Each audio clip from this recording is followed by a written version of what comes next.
నమస్తే, welcome to hit TV. నేను మౌనిక. మీ సమస్యలకి మా పరిష్కారాన్ని అందించడం కోసం మేం చేస్తున్న ఈ కార్యక్రమమే అదాలత్ విత్ అడ్వకేట్ రమ్య. ఈ రోజు మనతో సీనియర్ అడ్వకేట్ ఆకుల రమ్య గారు ఉన్నారు. వారితో మాట్లాడదాం. నమస్తే మేడం. నమస్తే మౌనిక. ఎలా ఉన్నారు? బాగున్నాను మేడం. ఎటువంటి సమస్య కానివ్వండి, దానికి చక్కగా ఓపికగా వింటూ దానికి తగ్గ పరిష్కారాలు ఇస్తూ వాళ్ళకు అందమైన జీవితాన్ని ఇస్తున్నారు అనుకునే చెప్పాలి. అందులో భాగంగానే ఒక కాలర్ వాళ్ళ సమస్యను మీతో షేర్ చేసుకోవడానికి లైన్ లో ఉన్నారు. వారితో మాట్లాడతారు. షూర్.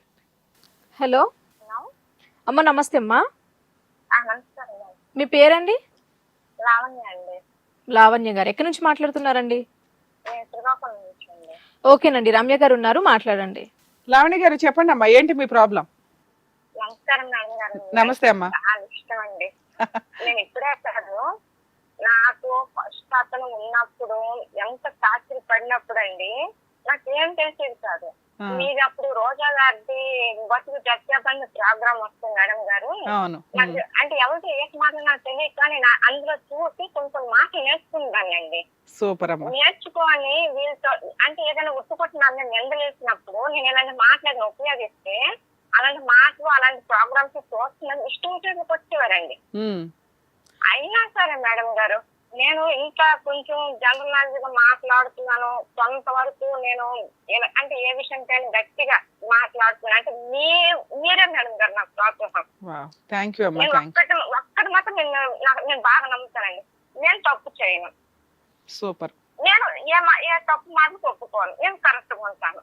అదొక్కటి మాత్రం నన్ను మీ ప్రోగ్రామ్ లో కొంచెం విషయాలు తెలుసుకొని నేను ఇలా ఉండాలి, ఇలా చెయ్యాలి, ఇలా మాట్లాడాలి, నాకు నేను ధైర్యంగా ఉండాలనేసి నేను స్ట్రాంగ్ అయ్యాను మేడం గారు. థ్యాంక్ యూ అమ్మా. యాక్చువల్ గా ప్రోగ్రామ్స్ అనేవి ఎందుకు అంటే అందరూ కోర్టు అక్కడ దాకా రాలేరు, టీవీ షోల దాకా రాలేరు, కోర్టుల చుట్టూ తిరిగి సంవత్సరాల తరబడి లేకపోతే పెద్ద మనుషుల దగ్గర ప్రాపర్ గా సెటిల్మెంట్ అవ్వనప్పుడు అక్కడ ఏంటి అంటే ఆ కేసు మిగతా వాళ్ళకు ఒక అవేర్నెస్ కింద ఉపయోగపడుతుంది. ఇటువంటి ప్రాబ్లం ఉంటే మనం ఏ రకంగా సాల్వ్ చేసుకోవచ్చు, ఎంత ధైర్యంగా ఉండొచ్చు ఏంటి అని. అసలు మీ మాటలు వింటే ఇంకొంచెం బూస్ట్ వస్తుందమ్మా, మాకు హ్యాపీగా అనిపిస్తుంది. థ్యాంక్ యూ నాన్న. మీ ప్రాబ్లం ఏంటో చెప్పండి. నేను అలాగే చాలా వరకు మీ విషయంలో అయితే మీతోటి నేను లైఫ్ లో ఒక్కసారైనా నా గురించి చెప్పుకోవాలి, నాతో మాట్లాడాలి, మీ నెంబర్ ఎలాగైనా నాకు కావాలనుకుంటాను మేడం. ఓకే అమ్మా, మాట్లాడుతున్నారు ఇప్పుడు మీరు. నాకు సంతోషంగా ఉంది మీతో మాట్లాడడం. చెప్పండి మేడం గారు. నాకైతే మేడం గారు మేము చాలా పేదవాళ్ళం అండి. నాన్నగారు చిన్నప్పుడే చనిపోయారు. అయితే నాకు ఒరిస్సా అనేసి ఒక పల్లెటూరు ఇచ్చారండి, బాగా పల్లెటూరు. నేను పెరిగింది శ్రీకాకుళం. అదేలేమ్మా, శ్రీకాకుళం నుంచి ఒరిస్సా కొంచెం దగ్గర బార్డర్స్ కాబట్టి అక్కడ సంబంధం వచ్చింది మీకు. అక్కడ సంబంధం వచ్చింది. వాళ్ళు కూడా కొంచెం మేము పట్టణిస్తుంది. వాళ్ళు మా పరిస్థితి చూసి మా పెద్ద మనుషులతో చెప్పారట, వాళ్ళు వేరే క్యాస్ట్ అయినా సరే మా అమ్మ పరిస్థితి బట్టి అబ్బాయి పెంచుకుంటామని ఇచ్చారు మేడం గారు. అది ఇచ్చేసిన మేడం గారు ఇచ్చిన మరొక రోజు నుంచేను వాళ్ళు నాకు అంటే నాకు కాదు మా అమ్మ వాళ్ళతో మీ అమ్మాయిని మీరు పట్టుకెళ్ళిపోండి. పెళ్లి చేసిన నెక్స్ట్ రోజు నుంచే స్టార్ట్ చేశారు అంటున్నావు. పెళ్ళైన వెంటనే. ఎంతకాలం అయిందమ్మా మీకు మ్యారేజ్ అయ్యి? మేడం గారు నాకు మ్యారేజ్ అయ్యి ఇప్పుడు ప్రస్తుతానికి 2007లో అయ్యిందండి. 2007లో. ఓకే అమ్మా. 2007 నుంచి మేడం గారు అతను అన్ని రకాలుగా నాకు ఎన్ని హింసలు పెట్టినా ఎన్ని చేసినా సరే నాకు అమ్మ వాళ్ళు అతనే భర్త, అతనే నా పర్వం అనుకొని నేను చాలా వరకు ఇంచుమించు ఒక 12 సంవత్సరాలండి ఊరి వాళ్ళ సపోర్ట్ అండి నాకు ఫుల్గా అండి. ఎందుకంటే నేను ఎటువంటి తప్పు చేయలేదు, నేను చెయ్యను మేడం గారు. వాళ్ళు నాకు ఎన్ని రకాలుగా హింసలు పెట్టేసి నాకు పంపించేయాలని ఎన్ని ప్లాన్ చేసినా సరే నేను అక్కడే ఆ ఊర్లోనే ఆ ఊరు మనుషులతో నేను కలిసి పెట్టుకున్నానండి. అయినా సరే నేను వెళ్ళట్లేదు. పిల్లలు ఉన్నారమ్మా మీకు? మేడం గారు ఒక బాబు అండి. మీ ఆయన ఏం చేస్తారు, మీరేం చేస్తారు? మేడం గారు అతను ఇప్పుడు ఎక్స్పైర్ అయిపోయారండి.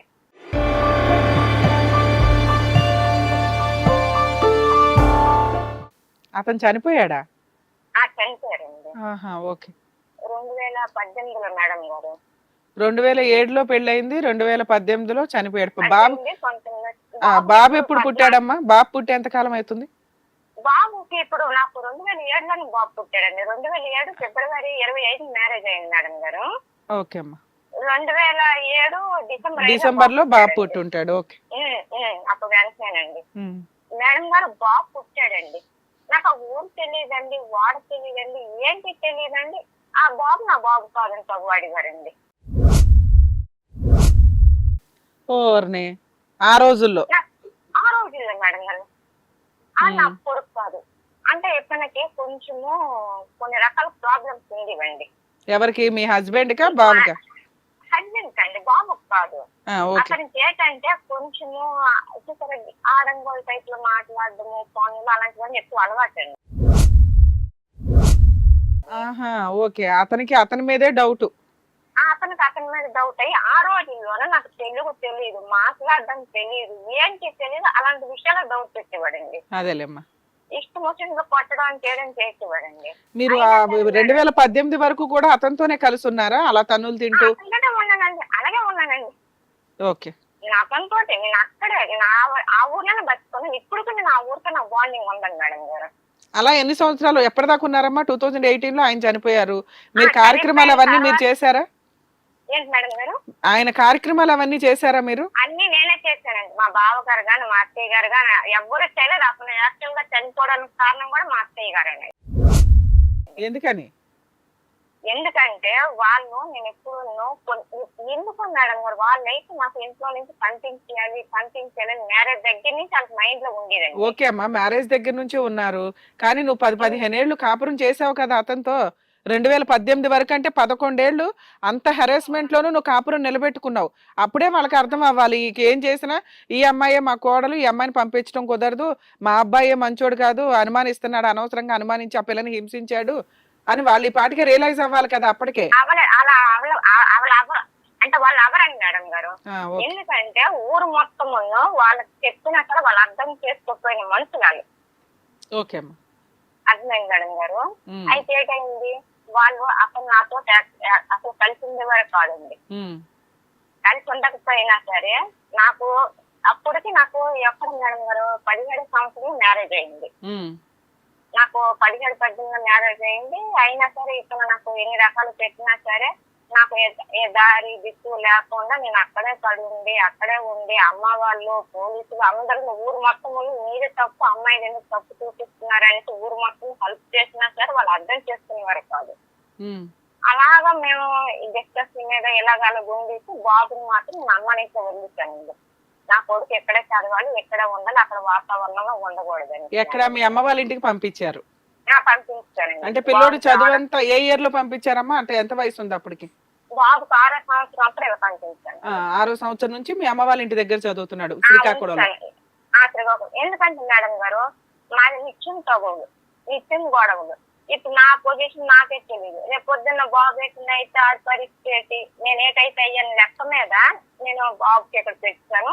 నువ్వేం చదువుకున్నావో చెప్పు. నేను 9th క్లాస్ చదివాను మేడం గారు. ఆ రోజుల్లో 9th క్లాస్ చదివావు.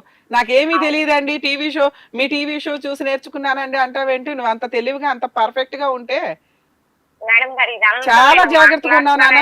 ఒక కాపురు నిలబెట్టుకోవడానికి నువ్వు ఎన్ని ప్రయత్నాలు చేయాలో అన్ని అంత జాగ్రత్తగా చేసావు. పిల్లోడు జీవితం నాశనం అవ్వకూడదని ఆ రోజుల్లోనే పర్ఫెక్ట్ డెసిషన్ తీసుకున్నావు. ఎందుకంటే నాకు పుట్టలేదు ఈ పిల్లోడు అనే వ్యక్తి దగ్గర ఆ పిల్లోడిని పెంచడం డేంజరే.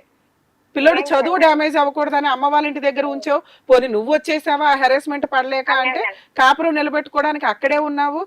క్యారెక్టర్ నాది కరెక్ట్ అని ప్రూవ్ చేసుకోవడానికి నువ్వు ఎంత నరకం పడాలో అంతా పడడానికి ఫిక్స్ అయ్యావమ్మా. ఒకసారి పెళ్ళైనాక ఎలాంటి వాడన్నా ఆ వ్యక్తితో కలిసి ఉండాలి అని నువ్వు ఏదైతే ప్రూవ్ చేసుకున్నావో అది 100% అప్రిషియేట్ చేయదగ్గ విషయం.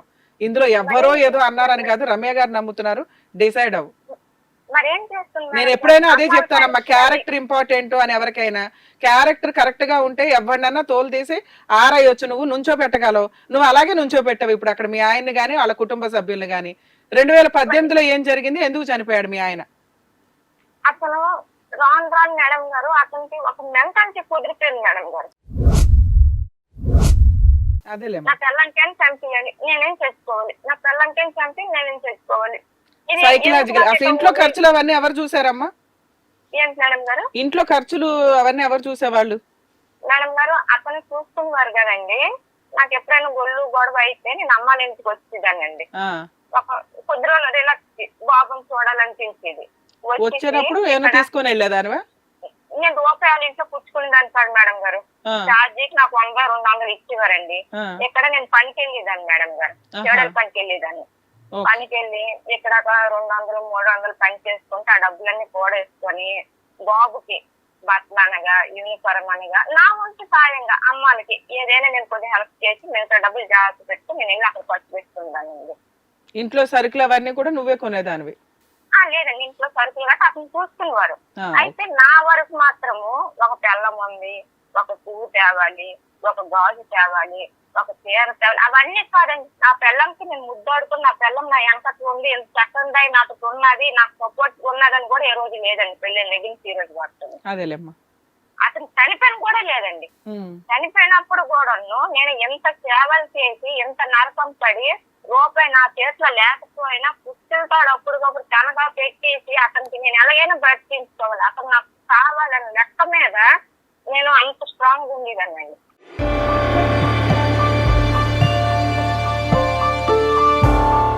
Very good. ఓకే అమ్మ, ఇంతకీ ఎలా చనిపోయాడు, ఏమైంది మీ ఆయనకి? మా ఆయన గారికి ఏటైందంటే వారు ఆ రోజు డిస్కషన్ వచ్చింది మేడం గారు. మాకు ఎప్పుడు డిస్కషన్ వస్తూనే ఉంటది, ఎప్పుడు గొడవలు వస్తూనే ఉంటాయి. వస్తాను సామాన్లు ఎప్పుడు వస్తుంటాయి మేడం గారు. వస్తుంటగా ఏటైందంటే మేడం గారు వాళ్ళు ఒక అనుకున్నారు. లేదు నేను ఏదైనా అంటే అక్కడ పట్టి నేను ఏదైనా తినేసి దీనికి జడిపించేసి ఊరాళ్ళందరి ముందు ఇది మంచిగా కాదు నిరూపించి ఎలాగైనా పంపించేయాలని వాళ్ళ మైండ్ లో ఉండేది మేడం గారు. ఎలాగైనా మేము ఇది అవ్వట్లేదు, ఇది ఉండకూడదు అని లెక్కలేదు మేడం గారు.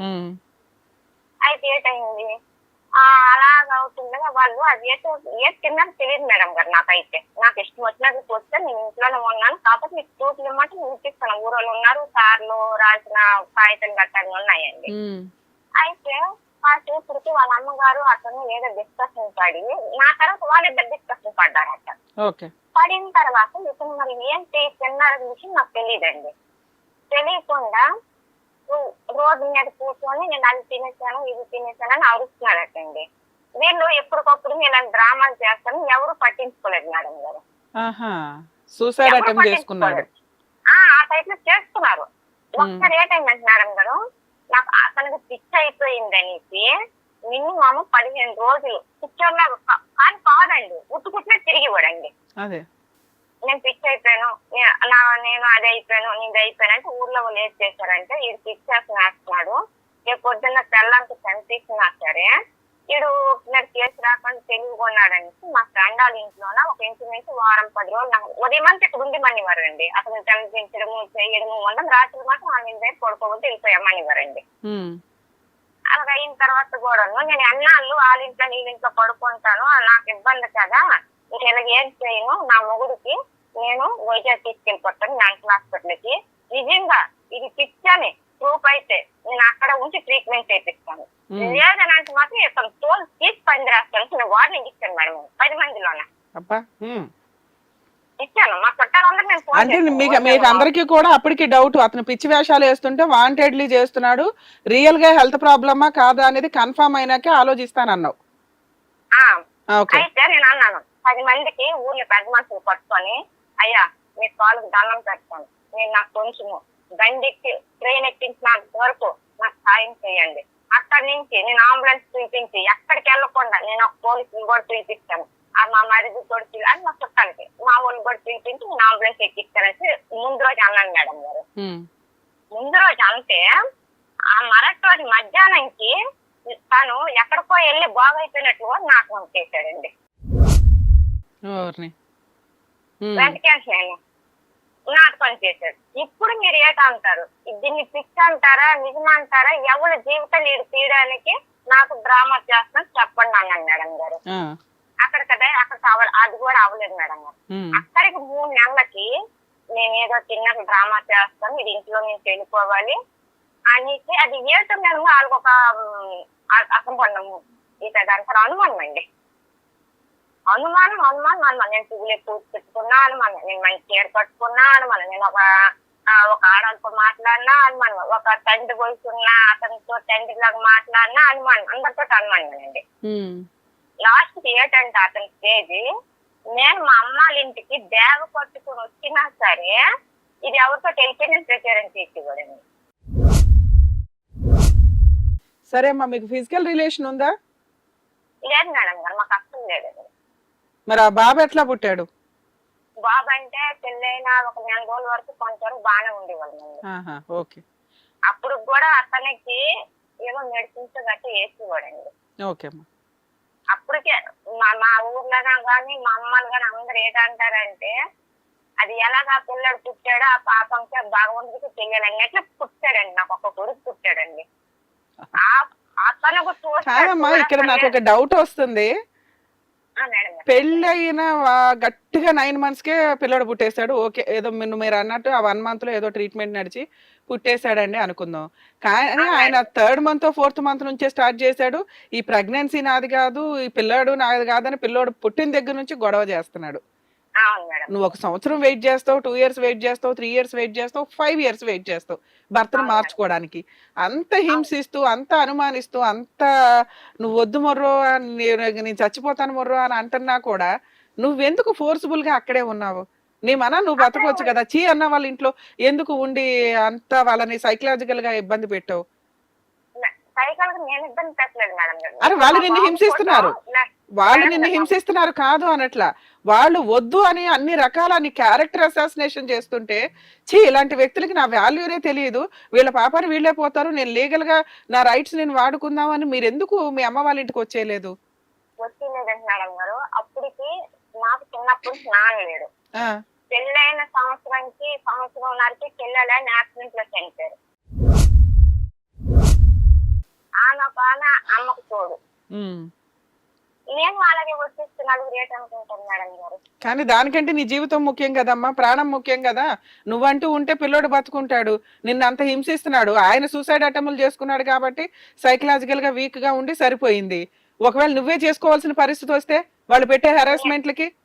మేడం గారు, నేనే చేసుకోవాల్సి వచ్చినా సరే మా అమ్మ వాళ్ళకి తెలియాలండి. అలాంటి దుర్మార్గుడికి వెనక ముందు చూడకుండా నా పిల్లలకి ఇచ్చాను, నా పిల్లల పరిస్థితులుగా అయ్యింది అని మా అమ్మ వాళ్ళకి తెలియాలని నేను అక్కడ ఎంత పడి, మా అమ్మ వాళ్ళు కూడా మేడం గారు ఇంచుమించు ఒక 7-8 సంవత్సరాలు నాతో బిజారు పడి వాళ్ళు ఏంటన్నారంటే, అమ్మ నువ్వు ఉండాలంటే ఆడితో ఉండు, లేదంటే నువ్వు ఇంటికి వచ్చి మాతో కష్టపడు ఆ మొక్క అన్నారండి. Very good, very good. Okay అమ్మా, ఆ మొక్క అన్నారండి. ఆ రోజు ఏం జరిగింది, ఎంత ఖర్చు అయింది, ఎవరు పెట్టుకున్నారు మీ ఆయన చనిపోయేటప్పుడు? నేనే పెట్టుకున్నాను మేడం గారు. ఓకే, తర్వాత ఏంటి, నెక్స్ట్ ఏంటి? నెక్స్ట్ ఏంటంటే మేము పెట్టుకున్నాం మేడం గారు. మేము పెట్టుకున్నాము, అంత కార్యక్రమాలన్నీ అయ్యేది. ఆ తర్వాత కూడా ఊర్లో నేను ఒక 2 సంవత్సరాల వరకు ఊరు పెద్ద మనుషులు అక్కడే ఉండమ్మా, నీకు ఏదైనా కావాల్సింది మేము ఇచ్చిస్తాము చేస్తామని అన్నారు. నేను వాళ్ళతో పాటు అక్కడే ఉన్నాను మేడం గారు. ఇప్పటికీ నేను వెళ్ళి వస్తుంటా, నా మంచి చెడ్డ వాళ్ళు చూస్తుంటారు మేడం గారు. ఓకే అమ్మా, చూస్తుంటారు ఇప్పటికి. అయితే గ్రేట్ ఏంటి మేడం గారు, నాకు వేరే అతను మ్యారేజ్ చేసుకుంటానని చెప్పారండి. చెప్పిన తర్వాత అతనికి కొన్ని కష్టాలు, కొన్ని ఇంట్లో ప్రాబ్లమ్స్, మంచి చెడ్డ అన్ని ఉన్నాయండి. అన్ని ఉన్నాయి. నేను అతనికి సపోర్ట్ అన్ని విధాలుగా ఉంటున్నామండి. అతను ఎక్కడ వ్యక్తి? అతను ఆ ఊరు పక్క ఊరు వ్యక్తి మేడం గారు. ఒరిస్సాలోనే ఒకప్పుడు వీళ్ళందరూ అంటే మా ఆయన వీళ్ళందరూ మార్కెట్కి వెళ్ళినప్పుడు చేసినప్పుడు వీళ్ళందరూ మమ్మల్ని తెలియని వ్యక్తుల్లో మాట్లాడుకొని పరిచయాల్లాగా ఉండేవారు. అతనికి ఒక ప్రాబ్లం ఉండేది, ఆ ప్రాబ్లం క్లియర్ అయిన తర్వాత మనం చేసుకుంటానని డైరెక్ట్ గా మా అమ్మ వాళ్ళతో వచ్చి అడిగాడండి. ఎప్పుడు, ఏ సంవత్సరంలో? ఏ సంవత్సరం అంటే ఇప్పటికి 6 ఏళ్ళు అయింది మీ ఆయన చనిపోయి. అతను చనిపోయిన సంవత్సరం తర్వాత అడిగారండి. ఓకే అమ్మా, అతను చనిపోయిన సంవత్సరం తర్వాత అడిగితే అతనికి మ్యారేజ్ అయిందా? లేదు మేడం గారు, అతను మ్యారేజ్ అవ్వలేదు. అతను కొంచెం ఇబ్బందుల్లో ఉండేవాడు. ఇప్పుడు కొంచెం క్లియర్ అయ్యింది మేడం గారు. ఓకే అమ్మా. అయితే అంటే అప్పటికి నాకు ఇప్పుడు నేను ఏదనుకున్నానంటే, అమ్మో నేను అతను పెళ్లి చేసుకున్నానంటే రేపు పొద్దున్న మా బాబుకి ఏదైనా రావాల్సింది ఇవ్వకుండా పాడైపోతాడు, రేపు పొద్దున్న ఈ మనిషి వల్ల నాకు ఒక రూపాయి ఉండదు, వాళ్ళ వల్ల ఉండదు అనేసి నేను అక్కడి నుంచి కొంతవరకు నాకు రావాల్సిన ఇచ్చినంత నేను వెయిట్ చేశాను మేడం గారు. ఓకే అమ్మా, వెయిట్ చేసి ఎప్పటికైనా బాబు కొంచెం కదా మేడం గారు, పక్కన నా లైఫ్ నాకున్నా సరే అలాగనేసి నేను వెయిట్ చేశాను మేడం గారు. ఆ తర్వాత కరోనా ఇవన్నీ కంటిన్యూ రావడం అయింది మేడం. ఇతను నాకు మ్యారేజ్ చేసుకుంటాను చదువుతాను అని చెప్పడం మేడం గారు, ఇప్పుడు వచ్చి చేసుకోవట్లేదు, చల్లగా క్లారిటీ అయితే ఇవ్వట్లేదండి. ఇప్పుడు ఏంటంటున్నారంటే నేను చేసుకుంటాను, నువ్వు నా పక్క ఊరికి వచ్చి ఉండాలి అని అంటున్నాను. అంటే ఆ ఊర్లో కాదమ్మా, నువ్వు 2 years అక్కడ ఉన్నాను అంటున్నావు, తర్వాత మళ్ళీ మీ అమ్మ వాళ్ళ ఇంటికి వచ్చేసావా? వచ్చాను మేడం. అక్కడ నుంచి ఇప్పుడు నేను ఎక్కడ ఉన్నాను, అమ్మ వాళ్ళ ఇంట్లోనే ఉంటాను. 4 years నుంచి నువ్వు మీ అమ్మ వాళ్ళ ఇంట్లో ఉంటున్నావు? అమ్మ వాళ్ళ ఇంట్లోనే. అమ్మ వాళ్ళ పక్క రూమ్ ఇస్తే బాబుని పెట్టుకొని నేను ఇక్కడే కష్టపడి ఇక్కడే చెవుడల పనికి వెళ్తూ నేను పని చేస్తూ ఇక్కడే ఉన్నానండి. మీ అబ్బాయి వయసు ఎంతమ్మా ఇప్పుడు? ఇప్పుడు 15 సంవత్సరం అండి. 15? అవునండి మేడం. మరి అబ్బాయి ఒప్పుకుంటాడా నువ్వు ఇంకో పెళ్లి చేసుకుంటే? ఇప్పుడు మాకు వచ్చిన ప్రాబ్లం కూడా కొంచెం అదే మేడం గారు. సరే అమ్మా, మనం నిజాయితీగా మాట్లాడుకుందాం. ఇప్పుడు ఈ అన్మ్యారీడ్ వ్యక్తి ఎవరైతే ఉన్నారో మీ ఆయనకి ఒక రకంగా ఫ్రెండ్, పరిచయస్తుడు. అసలు అతను పెళ్లి చేసుకోపోవడానికి కారణం ఏంటి? ఫస్ట్ నుంచి మీ ఇద్దరికి ఏమైనా సంబంధం ఉందా?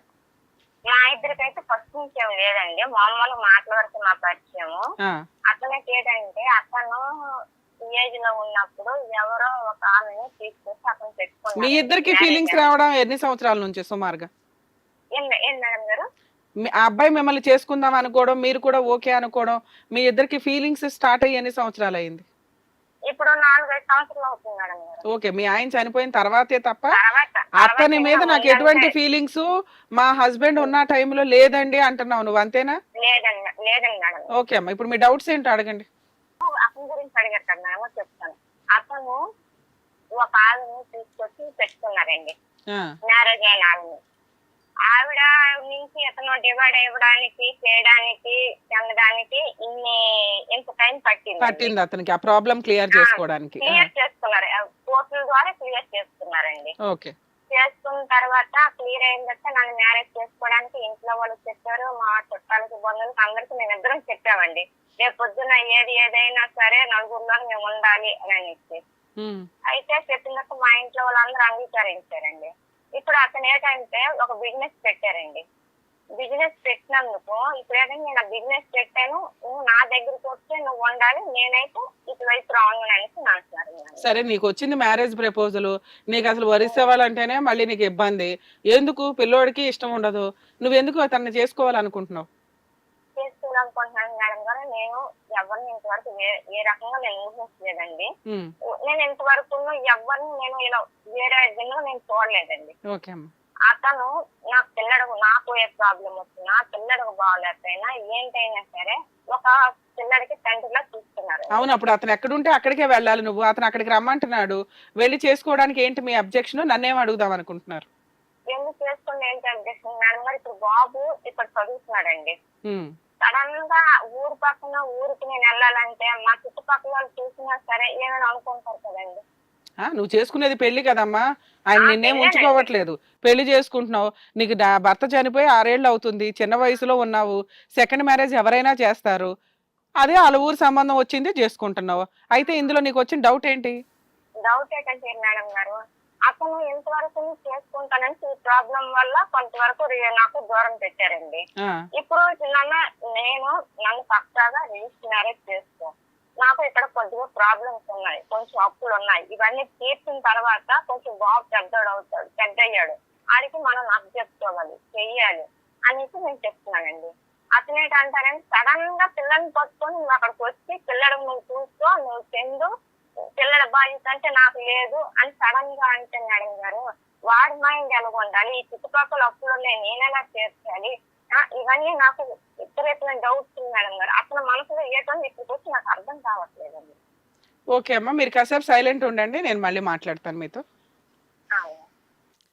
మనకి ఈ కేసు అంతా అబ్జర్వ్ చేసిన తర్వాత మనం మాట్లాడుకోవాల్సింది ఏంటంటే, ఒక్కసారి మ్యారేజ్ అయిన తర్వాత అదే వ్యక్తితో కలిసి ఉండాలి అనే కల్చర్ మనకు ఒక 20 years 10 years అంతకుముందు 30 years బ్యాక్ ఉండేది. అది జెంట్స్ అయినా లేడీస్ అయినా. అక్రమ సంబంధాలు ఉంటే ఎలా ఉండేవంటే అది సెకండ్ సెటప్ లాగా, అదేదో జెంట్స్ క్రాడర్ లాగా చెప్పుకునేవాళ్ళు, క్రెడిట్ లాగా. వాడేంటో 2 ఫ్యామిలీస్ మెయింటైన్ చేస్తున్నాడు అది ఇది అన్నట్లు. సో ఇప్పుడు ట్రెండ్ ఎట్లా అయిందంటే, ఒకవేళ ఆ ఇద్దరు వ్యక్తుల మధ్య ఏ విషయం మీద నచ్చకపోతే విడాకులు తీసుకోవడం అనేది చాలా ఈజీ ప్రాసెస్. అది అమ్మాయిలైనా అబ్బాయిలైనా డెసిషన్స్ ఈజీగా తీసుకుంటున్నారు. ఈవిడ విషయానికి వచ్చేసరికి తండ్రి లేరు, ఒక సంబంధం మంచిదా కాదా అని ప్రాపర్గా వెరిఫై చేసుకోకుండా భేదవాళ్ళు అవ్వడం వల్ల ఆడపిల్లని ఎక్కడైనా అంటగట్టేసి ముందు పెళ్లి చేసేయాలని వాళ్ళ అమ్మ వాళ్ళు తీసుకున్న డెసిషన్ ఆ అమ్మాయి క్యారెక్టర్ని చాలా స్ట్రాంగ్ చేసింది.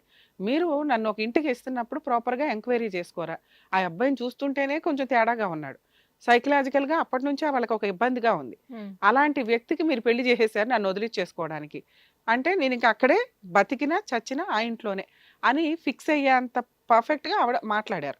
నేను ఇంకో వైపు కూడా మాట్లాడతా, ఏంటి అసలు నిజమేనా ఈవిడ చెప్తున్నదంతా? ఆ వ్యక్తి చనిపోయాడు ఇప్పుడు. నేను ఇప్పుడు అతని వైపు ఒకవేళ అతని అడ్వకేట్ని అయితే ఎలా ఆలోచిస్తానంటే, అతను చూస్తుంటేనే అర్థమవుతున్నప్పుడు 1 మంత్‌లోనే నీకు ప్రెగ్నెన్సీ వచ్చేసింది మెడిసిన్స్ అంటే నమ్మే విషయం కాదు. మీకు ఆల్రెడీ మీ అవసరం కోసం పెళ్లి చేసుకున్నారు. ఆ వ్యక్తి నా పిల్లోడు కాదు అని చెప్పిన తర్వాత క్యారెక్టర్ అసాసినేషన్. 17 ఇయర్స్ 15 ఇయర్స్ అంటే ఆయన ఆల్రెడీ 11 ఇయర్స్. 7 నుంచి 18 దాకా బతుకున్నాడు. 18లో చనిపోయాడు ఆయన సూసైడ్ అటెంప్ట్ చేసుకొని. ఆ 11 ఇయర్స్‌లో నీ క్యారెక్టర్ అసాసినేషన్ చేస్తుంటే నువ్వు ఎందుకు ఉండాల? సొసైటీ కోసమో, పేరెంట్స్ దగ్గరో నీ క్యారెక్టర్ ప్రూవ్ చేసుకోవడానికో ఉండడం వలన నువ్వు కరెక్టే. నువ్వు గెలిచావు. నీ క్యారెక్టర్ కరెక్ట్ అని ప్రూవ్ చేసావు. కానీ ఒక వ్యక్తికి సైకలాజికల్‌గా ఆల్రెడీ ఒక 10%, 20% ఉన్న వ్యక్తి, ఒక ఇష్టం లేని వ్యక్తి ఫోర్స్‌బుల్‌గా ఆ ఇంట్లో ఉంటూ ఉంటే అది సైకలాజికల్‌గా చాలా దూరం వెళ్తది. సైకలాజికల్ అంటే పిచ్చెక్కి రోడ్ల మీద పడి తిరగడం పిచ్చోళ్ళు. ఆళ్ళందరికీ తెలుస్తారు. సైకలాజికల్ ప్రాబ్లమ్ అంటే సైకాలజిస్ట్‌లకి తెలుస్తారు. ఎక్స్‌పర్ట్స్‌కి తెలుస్తారు. మనం ఒక కేస్ డీల్ చేస్తున్నప్పుడు తెలుస్తది. ఆళ్ళెట్లా ఎంత అబ్నార్మాలిటీలో ఉన్నారు ఏంటి అని. మీరిప్పుడు చాలా మందిని చూస్తామండి. ఇప్పుడు మాక్సిమం కేసుల్లో 80% సైకలాజికల్ ప్రాబ్లమ్స్ తోటే వస్తున్నారు. వాళ్ళు పర్ఫెక్టే ఉంటారు. జాబులు చేసుకుంటారు. అసలు డాక్టర్స్ కేసులైతే ఇంకెక్కువ ఉన్నాయి మాకు ఈ మధ్య. ఎంబీబీఎస్‌లు చేసి అవి విపరీతమైన సైకలాజికల్ ప్రాబ్లమ్స్ ఉంటాయి. కానీ వాళ్ళ ప్రొఫెషన్ వాళ్ళు చేసుకొని ఉంటారు. వాళ్ళ ఇంజెక్షన్‌లు వాళ్ళు చేస్తూనే ఉంటారు. ఇక్కడికొచ్చిన తర్వాత ట్రిగర్ అవుతున్నప్పుడు పాయింట్స్ ఎప్పుడు కూడా ప్రాబ్లమ్ ట్రిగర్ అవుతున్నప్పుడు నచ్చని వ్యక్తి ఎదురుగా కనిపిస్తున్నప్పుడే ట్రిగర్ అవుతూ ఉంటుంది. మేబీ వీళ్ళకి అంత నాలెడ్జ్ ఉండదు కాబట్టి అది ఇది మిగతాడప్పుడు బాగానే ఉన్నాడు, నా దగ్గరకు వచ్చినప్పుడే ఇలా ఉన్నాడు, నేను ఇది టెస్ట్ చేయించే ప్రూవ్ చేస్తాను అంటే వీళ్ళ చదువులు కానీ వీళ్ళ విధానం కానీ వీళ్ళ ఉన్న సర్కిల్ కానీ మేబీ అంతవరకే వాళ్ళ నాలెడ్జ్, మిగతాదంతా పర్ఫెక్ట్ అని అనుకుంటున్నారు. సో ఆ విషయంగా మాట్లాడితే ఒక ఇష్టం లేని వ్యక్తి ఫోర్స్‌బుల్‌గా 11 ఇయర్స్ కంటిన్యూస్‌గా ఉండడం, ఎవరు వాళ్ళకి సపోర్ట్ చేయకపోవడం, ఒకసారి పెళ్లి చేసుకున్నావు మీ ఆవిడ మంచిదే ఉండు, ఉండు, ఉండు అంటే నచ్చలేదు ఆ అమ్మాయి. అమ్మాయి మంచిదే అయ్యి ఉండొచ్చు. నేను యాక్సెప్ట్ చెయ్యట్లా. ఫోర్స్‌బుల్‌గా ఉంచటం వల్ల నాకు ఎంతలాగా ఎళ్ళిందంటే నేను సూసైడ్‌లు చేసుకొని తిని పడేసి చచ్చిపోవడం బెటర్ ఈ అమ్మాయితో ఉండడం కంటే అని. చచ్చిపోవడం వల్ల ఎవరికి లాస్ అయింది? వాళ్ళకే లాస్ అయింది. అతను కౌన్సిలింగ్ తీసుకోనో, ట్రీట్మెంట్ తీసుకోనో అతను ఏం మాట్లాడాలా? ఇలాంటి అమ్మాయి నిజంగా ఇదిగోండి పలానా వ్యక్తితో మాట్లాడుతుంది, పలానా వ్యక్తితో ఉంది. ఆ అమ్మాయి వచ్చే 1 మంత్. 1 మంత్‌లో ఆళ్ళ ఇంట్లో వాళ్ళతోటో ఇప్పుడు మనం ఏదన్నా ఒక డౌట్ పడడానికి అవకాశం ఉన్న వ్యక్తి ఆ పక్క ఊరు అతను. ఇప్పుడు పెళ్లి చేసుకుంటా అన్న అతను. అతనితో ఏమన్నా ఫస్ట్ నుంచి సంబంధం ఉందేమో అని అనుకుంటే అది అతనికి తెలిసిద్దిగా హస్బెండ్‌కి. అది ఎవిడెన్స్‌గా చూపించి కూడా ఈ అమ్మాయిని వదిలించుకోవచ్చు ఒక రకంగా. లేదా కేసులు ఫైల్ చేస్తది. కేసులు ఫైల్ చేయించుకొని ఫేస్ చేస్తే సరిపోయేది. ఆహ్, వదిలించుకోవడం కుదరలేదు కాబట్టి సైకలాజికల్ డిప్రెషన్‌లోకి వెళ్ళిపోయి వాళ్ళ గొయ్య వాళ్ళు తవ్వుకోవడం అంటేనే ఈ సూసైడ్ అటెంప్ట్స్. ఈవిడ కరెక్టా? ఆయన కరెక్టా? అని పక్కన పెడితే పరిస్థితులకు తగ్గట్లు పెళ్లి చేసుకునేది జీవితకాలం కోర్టుల చుట్టూ తిరగడానికో, ఒకళ్ళనొకళ్ళు హెరాస్మెంట్లు చేసుకోవడానికో కాదు. హ్యాపీగా ఉండడానికి. అది జరగనప్పుడు హ్యాపీగా విడిపోయి ఇండివిడ్యువల్ లైఫ్ చూసుకోవడం బెటర్ తప్ప, ఇదొక సైకలాజికల్ ప్రాబ్లమ్ తోటి దారుణమైన నిజంగా కోర్టులో కూడా చాలా చేంజెస్ రావాల్సిన అవసరం ఉందండి. ఒక మ్యారేజ్ అంటేనే ఒక దరిద్రలాగా తయారైన సిట్యుయేషన్స్. ఉంటదో ఊడిద్దో నిలబడని కాపురాలకి ఈ ఇలా ఆలోచించే వ్యక్తులు ఎట్లా అంటే సంవత్సరాల తరబడి కోర్టుల చుట్టూ తిరుగుతూ ఉంటాడు. వాడి జీవితం సర్వనాశనం. లేదా అక్రమ సంబంధాలు పెట్టుకొని తిరుగుతూ ఉంటారు. కోర్టులోకి వెళ్ళి అరే బాబు ఈవిడ ఎట్లాంటిది, ఇతను ఇట్లాంటి వాడు అని చెప్పుకొని ఒక ఆర్డర్ తెచ్చుకోవాలంటే 3 to 5 ఇయర్స్ ఎగిరిపోద్ది మ్యూచువల్ డైవర్స్ కాకపోతే. ఏముందమ్మా ఇంకా జీవితం అయిపోయా. ఆల్రెడీ 3 ఇయర్స్ తన్నుకుంటారు, 5 ఇయర్స్ కోర్టులో అయిపోయా. ఇక 8 ఇయర్స్ మెయిన్ లైఫ్ స్టైల్ అయిపోయిందంటే ఎందుకు? ఈ మ్యారిటల్ సిస్టమ్ అనేది కొన్ని రోజులకి పూర్తిగా కొలాప్స్ అయిపోవడానికి రెడీగా ఎడ్జ్లో ఉన్నాం అనేది ఛాలెంజ్ చేసి చెప్తాను నేను. దీని మీద కాస్త ఎక్స్పర్ట్స్ గట్టిగా కూర్చొని ఆల్టర్నేట్లు ఆలోచించాల్సిన సిచ్యుయేషన్. వేరే కంట్రీస్లో ఎట్లా ఉంటుంది, మన కంట్రీలో ఎలా ఉంది, ఇది కొంచెం ఆలోచించుకుంటే బెటర్. ఎందుకంటే ఇది కూడా ఒక కేసు ఎగ్జాంపుల్. ఒక వ్యక్తి నేను పెళ్లి చేసుకున్నాను కాబట్టి ఆ వ్యక్తితోటే ఉండాలి అని ఇష్టం లేని వ్యక్తితో ఉండడం వల్ల అతను ఈరోజు సూసైడ్ చేసి చనిపోయారు. ఈవిడ ఒకవేళ బయటకు వచ్చేస్తుంటే ఈవిడ క్యారెక్టర్ని జనాలంతా పొడిచి ఆహా నువ్వు క్యారెక్టర్లెస్ కాబట్టే వచ్చేసావు. బయటకు వచ్చేసావా ఈ అంటారా? ఈ- ఇది ఈ టైప్ ఆఫ్ కల్చర్ నుంచి మనం బయటపడాల్సిన అవసరం ఎంతైనా ఉంది. ఉంటే హ్యాపీగా కలిసి ఉండండి, నచ్చకపోతే లీగల్ ప్రొసీడింగ్స్ సంవత్సరాల తరబడి కాకుండా త్వరగా ఒక కంక్లూజన్ వస్తే వాళ్ళ లైఫ్ని వాళ్ళు హ్యూమన్ బీయింగ్స్గా ఒక పెళ్లి చేసుకున్నందుకు లైఫ్ నాశనం అయిపోవాలంటే బాగోదు కదా. అందరూ అవును. బాగుండాలనే పెళ్లిళ్ళు చేస్తారు, కానీ మన ఆలోచన విధానం మారాలి, లీగాలిటీలో చేంజెస్ కూడా రావాల్సిన అవసరం ఉంది. ఇక ఇప్పుడు ఈవిడ కేసు గురించి మాట్లాడితే పిల్లోడు 15 ఇయర్స్కి వచ్చేసాడు. తను ప్రూవ్ చేసుకుంది తన కరెక్ట్ అని, ఎందుకంటే చుట్టుపక్కల వాళ్ళు నమ్మారు. ఈ ఇంట్లో వాళ్ళకి తెలిసినా తెలియకపోయినా ఈ రోజున్న ఫోన్ టెక్నాలజీకి ఎవరికైనా తెలుస్తుంది వీడికి అక్రమ సంబంధాలు ఉంటే. మనకి క్లారిటీ ఉంది ఆ అమ్మాయికి ఎటువంటి అక్రమ సంబంధాలు లేవు, ఎందుకంటే సొసైటీ తెలిసిపోద్ది. ఆ చుట్టుపక్కల వాళ్ళకి ఈవిడ ఎవరితో మాట్లాడినా, ఎక్కడికైనా వెళ్ళినా, ఎక్కడైనా ఫిజికల్ రిలేషన్ పెట్టుకోవాలన్నా, ఇంకో ప్రెగ్నెన్సీ ఇంకోటి ఏమీ రాలేదు, ఎక్కడ అబార్షన్లు చేయించుకోవాలి. నెక్స్ట్ జనాలకి ఈజీగా తెలుస్తుంది ఒక వ్యక్తిని క్యారెక్టర్ అసాసినేషన్ చేయడంలో చాలా ముందు ఉంటారు. అవును. సో అట్లాంటి సీన్లో ఈ అమ్మాయి ఎక్కడికి వెళ్ళినా జనాలందరికీ తెలుసు వాళ్ళు ఉన్న ఏరియా ప్రకారం. సో అట్లా ఈ అమ్మాయికి ఏమీ లేదనేది ప్రూవ్ అవుతుంది. పెళ్ళైన తర్వాత ఒక 2 ఇయర్స్ ఉంది. ఎందుకు ఉంది అంటే హక్కుల కోసం. ఇప్పటిదాకా క్యారెక్టర్ ప్రూవ్ చేసుకుంది, అయిపోయింది, ఆయన వెళ్ళిపోయాడు. ఇక ఇప్పుడు ఇవి ఎలా ఉన్నా పట్టించుకొని అడిగేవాళ్ళు ఎవడో లేడు. ఎందుకు ఉంది అంటే హక్కుల కోసం. ఏం హక్కులు? వారసత్వంగా వచ్చే హక్కులు. వీళ్ళ హస్బెండ్కి ఏ షేర్ అయితే రావాలో ఆ షేర్ మొత్తం పిల్లోడికే వెళ్తుంది. అది మాటల ద్వారా ఇచ్చేయాలి 1 ఇయర్ కార్యక్రమం లోపు. మాక్సిమం వీళ్ళు ఇవ్వరు, ఎందుకంటే ఈవిడ హెరాస్మెంట్ వల్ల ఆయన సూసైడ్ చేసి చచ్చిపోయాడు కదా వాళ్ళ లెక్క ప్రకారం. మేము ఇవ్వం, ఏం చేసుకుంటారో చేసుకోండి. అప్పుడు పెద్దవాళ్ళు ఊరుకోరు కాబట్టి ఆ పిల్లని ఆల్రెడీ 15 ఏళ్ళు హింసించారు, జాలి, ఇంకా ఆవిడకి ఇవ్వాల్సింది ఏదో ఇచ్చేసి పంపించండి అని ఆ రోజే సెటిల్ చేసుకుంటే బాగుండేది. కానీ అట్లాంటి టైంలో అది కరెక్ట్ టైం సెటిల్మెంట్కి. కానీ సగం మంది ఏం చేస్తారంటే మేమే కష్టాల్లో ఉన్నాం, మేమే బాధలో ఉన్నాం కొడుకు పోయి, కాబట్టి తర్వాత ఇస్తాం అంటే ఒక్కసారి తర్వాత అన్నారా అది జరిగే పని కాదు. ఎందుకంటే కోడలు అనే అమ్మాయి ఎప్పుడు కూడా మన ఆలోచన విధానాల్లో బయట అమ్మాయి కింద లెక్క, అందులోని ఇలా హెరాస్మెంట్ ఫీల్ అవుతున్న అవును. కేసుల్లో. సో ఆ పిల్లోడికి ఇవ్వాలా లేదనేది మా తదనంతరం ఇస్తామంటారు. అప్పటికి పిల్లోడు కూడా ఎక్కడో అసలు మర్చిపోతారు. సో వీళ్ళేదో కొంచెం రేపో పిల్లోడితోనూ తనతోనూ మెయింటైన్ చేశారు. ఇచ్చేవాళ్ళైతే మంచితనంగా ఓ 50% అన్నా ఇచ్చేయాలి. ఇప్పుడు వాళ్ళకి 100% ఏదో రావాలి. ఒక ఇల్లు, ఒక ఎకరం అనుకుందాం. ఓ ఇల్లో, ఎకరమో ఏదో ఒకటి ఇచ్చి మిగతాది మా తదనంతరం ఇస్తామంటే ఇప్పుడు వాళ్ళు తినడానికి, పిల్లోడి అవును. ఫ్యూచర్కి, చదువుకి పనికొస్తుంది. వాళ్ళ తదనంతరం అంటే వాళ్ళు 100 ఏళ్ళు బతికితే ఈ పిల్లోడు ఆల్రెడీ అప్పటికి 70కి వస్తాడు కదా. యూజే లేని సెటిల్మెంట్ల కింద లెక్క. ఇటువంటి కేసుల్లో సెటిల్మెంట్లు ఇమీడియట్గా ఉంటేనే బెటర్ ఆ 1 ఇయర్ కార్యక్రమం లోపు. మరి ఇప్పుడు ఈవిడ డౌట్ ఏంటంటే నేను సెకండ్ మ్యారేజ్ చేసుకుంటే మా అబ్బాయికి ఆస్తి వస్తుందా రాదా? 100% వస్తుందండి. యాన్సిస్టర్స్ ప్రాపర్టీస్ మీద షేర్ చేసుకునే రైట్స్, కేసు వేసుకుని వాళ్ళు ఇవ్వకపోయినా, వాళ్ళు ఎవరికైనా అమ్మేసినా కూడా దాన్ని మళ్ళీ వెనక్కి తెచ్చుకునే రైట్స్ పిల్లోడికి ఉన్నాయి. పిల్లోడు అక్కడ పార్టీషన్ సూట్ ఫైల్ చేస్తే వస్తుంది, వాళ్ళు ఇచ్చినా ఇవ్వకపోయినా. వాళ్ళు ఇవ్వట్లేదు అనుకోండి, బాబు చేత పార్టీషన్ సూట్ వేయించడం బెటరు. బాబు మైనర్ కదండి అంటే బాబు తరపున తల్లి వేయొచ్చు. బాబు 18 ఇయర్స్ కంప్లీట్ అయి 19లోకి వచ్చిన తర్వాత తనే డైరెక్ట్గా వేయొచ్చు. ఈవిడ గార్డియన్గా కోర్టుల చుట్టూ అడ్వకేట్స్తో మాట్లాడుకుని తిరగటం వల్ల. మరి ఇప్పుడు తన డౌట్ ఏంటంటే నేను సెకండ్ మ్యారేజ్ చేసుకుంటే బాబు యాక్సెప్ట్ చేస్తాడా లేదా? 99% పిల్లలు యాక్సెప్ట్ చేయరండి, అందులోనూ మగ పిల్లలు. ఎందుకంటే వాడు 10 ఇయర్స్ లోపే కొంచెం ముదురుగా ఉంటున్నారు ఈ మధ్య. 15 ఇయర్స్ అంటే వాడికి అన్నీ తెలుసు. అన్నీ తెలిసిన వ్యక్తి ఒక కొత్త వ్యక్తిని ఫాదర్ కింద యాక్సెప్ట్ చేయడం అనేది జరిగే పని కాదు. ఈవిడ 10 ఏళ్ళు పిల్లోడిని తండ్రి దగ్గర దూరంగా ఎలా ఉంచిందో ఇంకో 10 ఇయర్స్ 8 ఇయర్స్ ఉంచితే వాడు చదువు కంప్లీట్ అయ్యి వేరే అమ్మాయిని పెళ్లి చేసుకుని వాడికంటూ ఒక కుటుంబం ఉంటుంది. అతని కుటుంబం అతనికి ఉన్నప్పుడు ఈవిడ లైఫ్ చూసుకోవాలిగా. ఈవిడ ఇండివిజువల్గా ఉండగలదా? ఇప్పుడు ఒక వ్యక్తి ఆఫర్ ఇచ్చాడు, ఆ ఆఫర్తో పెళ్లి చేసుకుంటే నేను ఇప్పుడు 2 క్లారిటీ ఇచ్చా. ఒకటి, అబ్బాయి ప్రాపర్టీలు ఎక్కడికి పోవు, ఇస్తే వాళ్ళ అత్త మామ ఇస్తారు, ఇవ్వకపోతే పార్టీషన్ సూట్ వేసుకొని తీసుకోవచ్చు. పిల్లోని యాక్సెప్ట్ చేయించడం అనేది ఇప్పుడప్పుడే జరిగే పని కాదు. ఈవిడ ఆల్రెడీ చేసేసుకొని వేరే చోట ఉంటే కొన్ని రోజులకి పిల్లోడికి ఆప్షన్ లేక రియలైజ్ అన్నా అవ్వచ్చు, లేదా అమ్మతో టచ్ మీ నాట్ అన్నట్లు ఉండొచ్చు. అంటే మాట్లాడితే మాట్లాడతాడు, లేకపోతే లేదు. ఇప్పుడు అట్లా ఉన్నంత ఎఫెక్షన్ ఉండకపోయినా బాధ్యతలు ఈవిడ నిర్వహించి వాడి పెళ్లి వాడికి చేసి పంపించడానికి ఒక అవకాశం, చదువు కంప్లీట్ అయ్యేదాకా. సో పిల్లోడిని అతన్ని కలపాలి అంటే జరిగే పని అయితే కాదు. ఒకటి, పిల్లోడు కలవడు. 2, అతను యాక్సెప్ట్ చేయడు.